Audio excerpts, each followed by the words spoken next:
Good morning students. बच्चों, हमारे द्वारा 5th चैप्टर के अंतर्गत मध्यका का अध्ययन किया जा रहा है।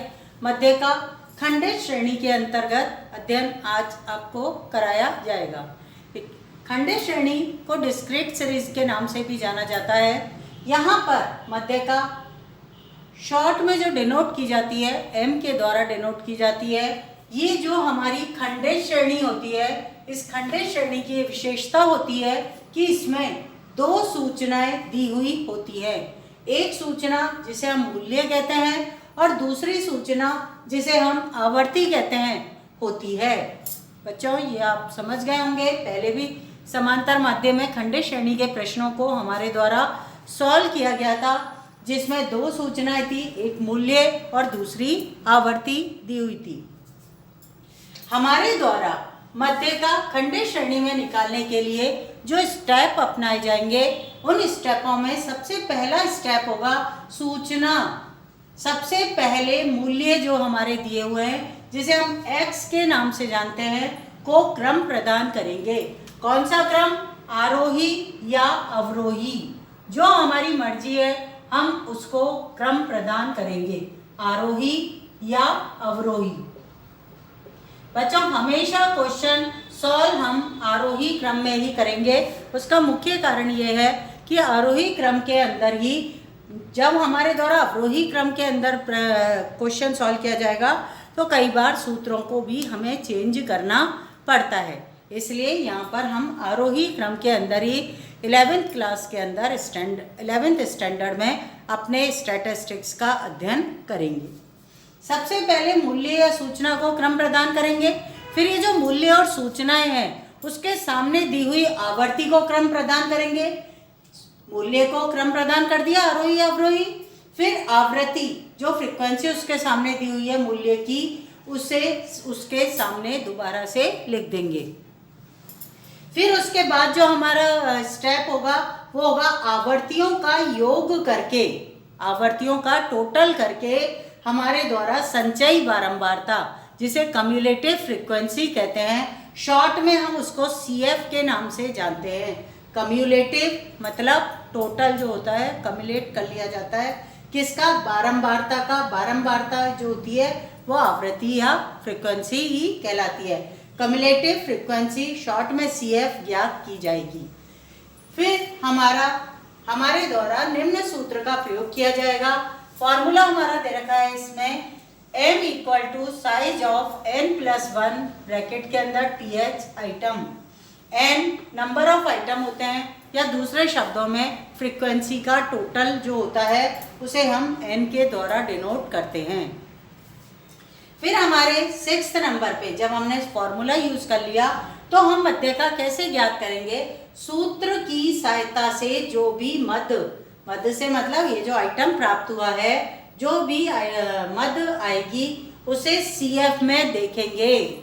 कम्युलेटिव फ्रीक्वेंसी का कॉलम हमारे द्वारा जो बनाया जाएगा क्वेश्चन में, उसमें हम देखेंगे कि पहली बार कम्युलेटिव फ्रीक्वेंसी किस कम्युलेटिव फ्रीक्वेंसी में हमारे ये दिखाई दे रही है। जिस भी संचयी बारंबारता में दिखाई देगा उसके सामने दिया हुआ मूल्य ही मध्यका कहलाएगा। बच्चों, ये आप स्टेप उतार लेना, आपके हेडिंग डाल के मध्यका खंडित श्रेणी की। मैं आपको ये जो स्टेप हैं क्वेश्चन सॉल्व कराऊंगी तो आपको अच्छे से समझ में आ जाएंगे, जिससे आपको कोई समस्या भी नहीं होगी। ठीक है, ये सारे स्टेप आप लोग उतार लीजिएगा। अब हम एक क्वेश्चन करते हैं खंडित श्रेणी का, जिसके अंतर्गत आपको मध्यका की गणना करनी है। यहाँ पर हमारे द्वारा क्वेश्चन में, बुक का ही क्वेश्चन मैं करा रही हूँ, बाकी प्रैक्टिस के लिए आपको कुछ क्वेश्चन मेरे द्वारा दे दिए जाएंगे, जिनकी सहायता से आप प्रैक्टिस अपनी कर सकते हैं। पेज नंबर आपके दे रखा है ये 64।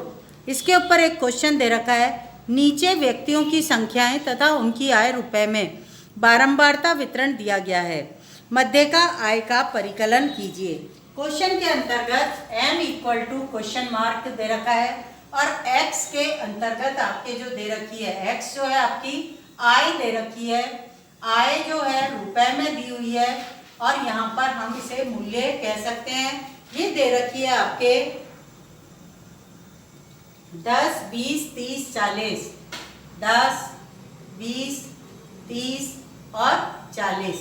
फिर उसके बाद दूसरा कॉलम हमारा दे रखा है व्यक्तियों की संख्या। व्यक्तियों की संख्या, जिसे हम क्या कहते हैं? व्यक्तियों की संख्या को फ्रीक्वेंसी के नाम से जानते हैं। 10 रुपए आय प्राप्त करने वाले कितने व्यक्ति हैं? 2 व्यक्ति हैं। फिर 20 रुपए आय प्राप्त करने वाले 4 व्यक्ति दे रखे हैं इसमें क्वेश्चन में। 30 रुपए आय प्राप्त करने वाले 10 व्यक्ति दे रखे हैं और 40 रुपए आय प्राप्त करने वाले 4 व्यक्ति दे रखे हैं। ये हमारा क्वेश्चन दे रखा है। इस क्वेश्चन में हमें मध्यका की गणना करनी है या मध्यका ज्ञात करनी है। बच्चों, इस क्वेश्चन में आय दे रखी है और व्यक्तियों की संख्या। आय को हमने मूल्य कहना है और व्यक्तियों की संख्या को फ्रीक्वेंसी या शॉर्ट में एफ के द्वारा डिनोट करना है। हम मूल्यों को ध्यान से देखें तो एक क्रम में जमे हुए, 10 के बाद 20, 20 के बाद 30, 30 के बाद 40, मतलब ये स्टेप कंप्लीट हो गया। 10 के सामने उसकी आवृत्ति दे रखी है, 20 के आगे उसकी आवृत्ति, 30 के आगे उसकी आवृत्ति और 40 के आगे उसकी आवृत्ति दे रखी है। नेक्स्ट स्टेप हमारा जो होगा वो होगा CF ज्ञात करने का। CF होता है फ्रीक्वेंसी का टोटल। पहले नंबर पर कितनी है? 2, 2 और 4 6, 6 और 10 16 और 4 20। टोटल व्यक्तियों की संख्या यहाँ पर कितनी है? 20। जब हमने CF का कॉलम निकाल लिया तो हम मध्यका निकालेंगे। मध्यका का formula size of n+1/2th item. Number of item कितने हैं यहाँ पर? 20 प्लस 1/2, 20 और 1 21/2, काटोगे कितना आएगा? 10.5th item. 10.5 हम अपनी CF में देखेंगे। पहली बार किस में आ रही है? 2 में आ रही है? नहीं। 6 में आ रही है? नहीं। 16 में आ रही है। तो 16 वाला ये जो हमारा है इसको हम सर्किल में ले लेंगे और इसके सामने दिया हुआ मूल्य x जो है ये ही मध्यका कहलाएगी। मध्यका का मान यहाँ पर क्या है? 30। m = 30 आएगा इसका आंसर।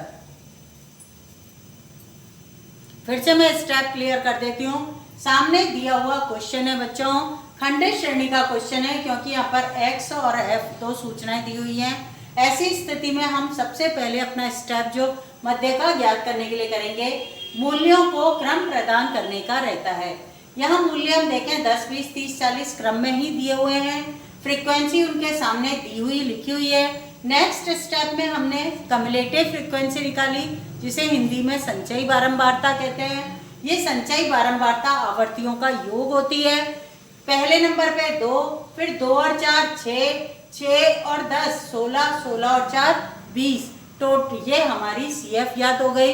अब इसके बाद हमने सूत्र का प्रयोग किया, size of n+1/2th item. Number of item कितने दे रखे थे? लास्ट या तो हम फ्रीक्वेंसी का टोटल कर लें या लास्ट हमारी CF देख लें तो हमें पता लग जाएगा 20 + 1। 20 हमारे नंबर ऑफ आइटम दिए हुए हैं। फॉर्मूला यूज करा, 10.5वां आइटम या मध्य प्राप्त हुई है। इस 10.5 को हम पहली बार अपनी CF में देखेंगे।